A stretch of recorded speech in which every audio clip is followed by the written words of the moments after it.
What's up, everybody? Welcome to Podcast Now Plus. I'm Alex, and in this video, I want to talk about Eternals before the movie comes out. Obviously, there's been quite a bit of stuff online that's happened about it, and I want to talk about it. I want to talk about the reviews.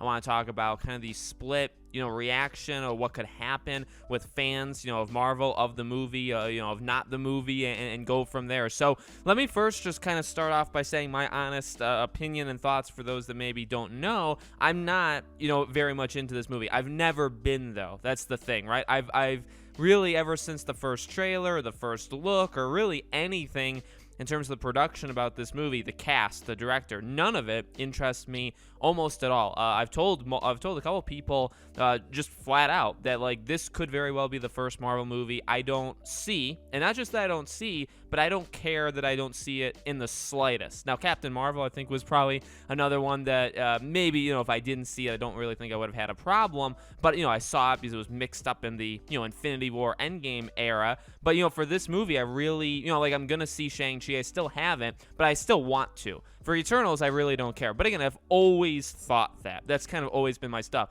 Now, it's fun.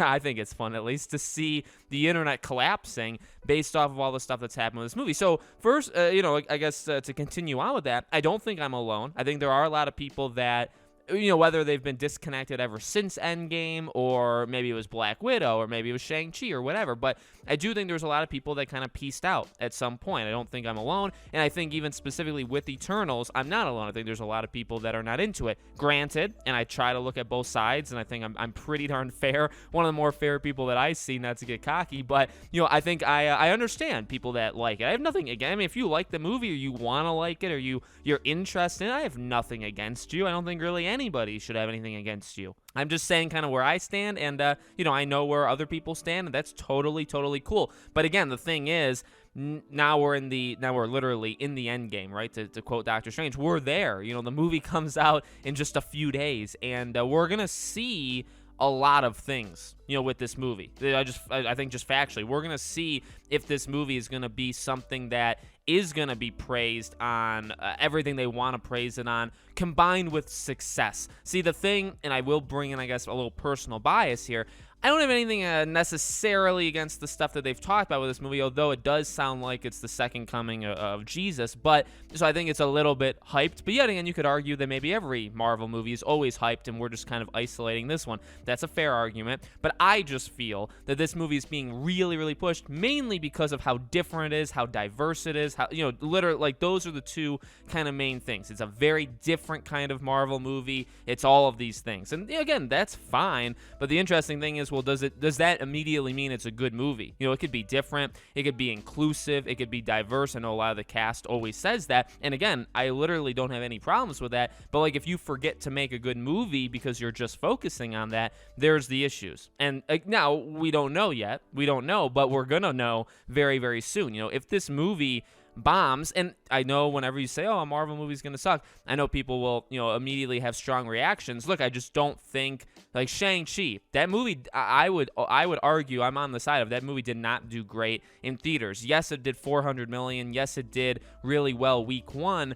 I mean, 400 million would not be considered a good Marvel movie ever. I mean, it's one of the lowest grossing Marvel movies of all time. I get that we're in a different era, but I don't even think that's fair, because Fast and Furious did incredible. There's actually James Bond even did really well. There's movies that made $500, $600, $700 million. So it's definitely possible. What's Shang-Chi's excuse? What's Black Widow's excuse? Those are, I guess, would be my argument. So for Eternals, we're really gonna have to see. I don't think the movie's gonna make all that much. I would say probably the same. I would say 300 to 400 million, and I don't think that would be considered the greatest thing of all time, especially for what they want this movie to be. You also have Spider-Man, which I've been saying this from the very beginning. You have Spider-Man coming out in another month that's going to put all of these movies to shame. You could say whatever you want for Shang-Chi, and they'll say whatever they want for Eternals, but the fun thing that I've at least always said to people is, no matter what they say, I really don't care, because all of their narratives, in terms of gloating or in terms of excuses, it goes for both sides, is going to get destroyed when Spider-Man comes out, right? If the excuse for Black Widow, say, was, the stuff around the world, and then Shang-Chi, oh my God, it's such a, this is an achievement. This is like, we really did something special here. Eternals, same thing. What happens when Spider-Man comes out and makes like 800 million? Because I think it's going to do that. I think it's going to make like $700 to $900 million.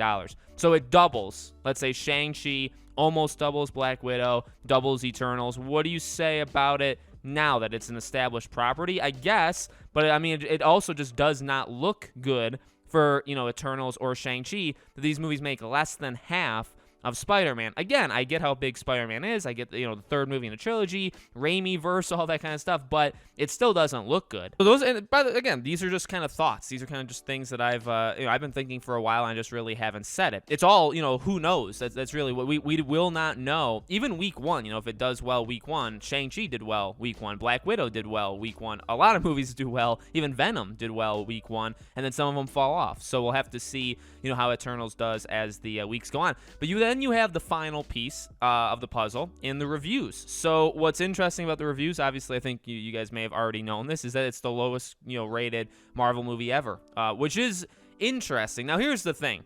Here's where I honestly stand, or here's how I interpret it. So people will say, and I've seen this online, you guys have to make up your mind on if you support or agree with Rotten Tomatoes, right? And I do agree to that to an extent, right? Because you'll have the people that, believe the reviews. And if you believe the reviews, then obviously this is not a good sign, right? If you go based off of Rotten Tomatoes scores, this is not a good thing.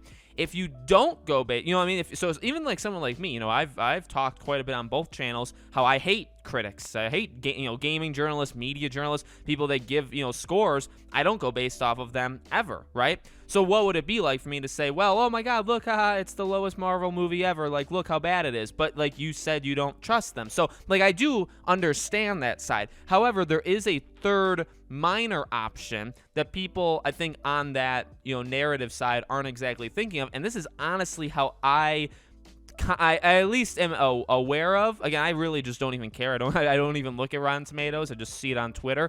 But here's how how I would interpret it as of right now. Maybe it's so bad, again, not to get too mad, but maybe it's so bad that critics want to give it good scores, but they can't, so they have to kind of lie somewhere in the middle. Now, sure, is that like a conspiracy? Absolutely it is, but it could be. Maybe they wanted to go into this. And by the way, I do think there is a sense of that where, some of these guys, there's reasons why some people get to see movies early and all that stuff. Again, like smaller pockets, but I wonder if maybe you go in and you want it to be in the 8s or in the 9s, etc., but it's like, it's just not good enough. And you're like, well, I can't because people are going to say these things. So you have to go lower. Again, that could totally, be wrong. But again, these are things we'll have to see. I cannot wait because I'm not seeing this week one. There's absolutely no way. I really want to see what people say. Like normal, my followers, people on Twitter that I like, people that I trust on YouTube. I want to see what they say. I am so interested in it because we're at a point where I was never really interested. I never really had hopes that this movie was going to be good. Then you had all of the talk of pushing it as like this is the greatest and really, and again, I know people will say, oh, Alex, you're just exaggerating. I mean, even like Kevin Feige has said before, like these fighting scenes are like it's on a different level. It's so different from anything we've done. And again, maybe you're going to say that for literally every movie ever. You have to push it in some way. But it really does seem to me that this movie is the second coming of Jesus to a lot of the people in the cast, the director, Marvel. It really does seem like that. And that gets annoying, at least to me. So, I'm not rooting for it to suck. I mean, if it's bad, I want the repercussions to hit. If it's good, I want it to be that's literally how it is. I want it to be rewarded. So I cannot wait, though. I want to see not just week one box office. I want to see week two, because if it's a gigantic drop, then it's, then really wipes, in my opinion, it would wipe out week. If it makes like 100 million, say domestically, which would be quite something. But then if it drops like 70-80% and it makes like 20 to 30 million week two, well, it really is then I think going to settle at 300 to 400 million, which in my opinion would not be very good. Actually, it would not. Let me just say it real. It would not be good at all for this movie. So I'm very interested to see box office. I'm very excited to see what people have to say about it, and we'll see how I see it, if I even see it. Again, I really it's the first one. It really is the first one. Shang-Chi was kind of like like that. But I've heard good things about Shang-Chi, so I'm not against watching it. I'm gonna watch it probably another week or two. But like Eternals, again, if I don't see it, I have a feeling, because I did see the plot leak, so I don't really feel like I'm missing anything, if we're being honest. So let me know what you guys think. Make sure you guys are subscribed to the channel. Hit the bell icon so you guys know when all of these videos go up. I do a brand new video on the channel every single day, and so I hope to see you guys for tomorrow's video.